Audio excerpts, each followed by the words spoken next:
Ya, akhir tahun ya. Akhir tahun salah satu kesibukan saya merapikan file. Merapikan file saya yang 1 tahun sebelumnya berantakan. Nah, ini lumayan ngabisin waktu. Jadi ternyata apa yang saya lakukan itu keliru.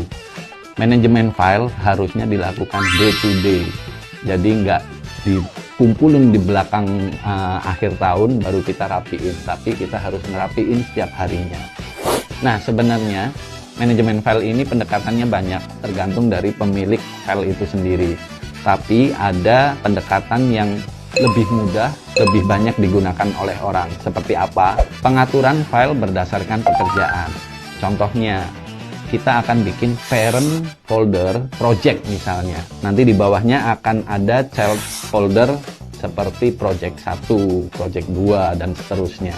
Nah, contohnya seperti itu. Jadi silahkan disesuaikan dengan kebutuhan masing-masing. Tapi yang terpenting kita harus menentukan hierarki dengan pasti, dengan jelas.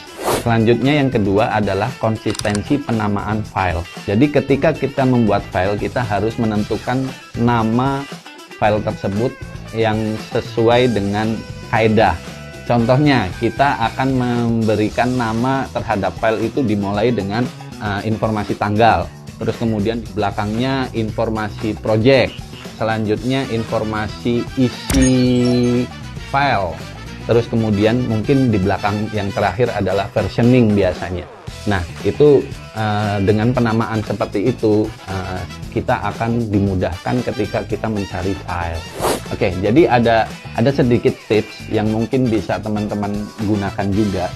Itu dengan menyediakan folder sementara. Seperti apa sih folder sementara? Jadi teman-teman cukup buat satu folder yang berisi file-file yang masih digunakan secara daily, masih sering diedit. Nah, itu ada di situ. Jadi ketika teman-teman membutuhkan file tersebut dalam waktu cepat, itu aksesnya bisa langsung ke folder itu. Setelah file tersebut teman-teman anggap sebagai file final, teman-teman bisa pindahkan ke folder-folder yang tadi sudah disusun hierarkinya. Nah, dengan begitu, percaya deh, nggak akan ada lagi kesibukan ngerapiin file di akhir tahun. Yuk, rapiin file kita.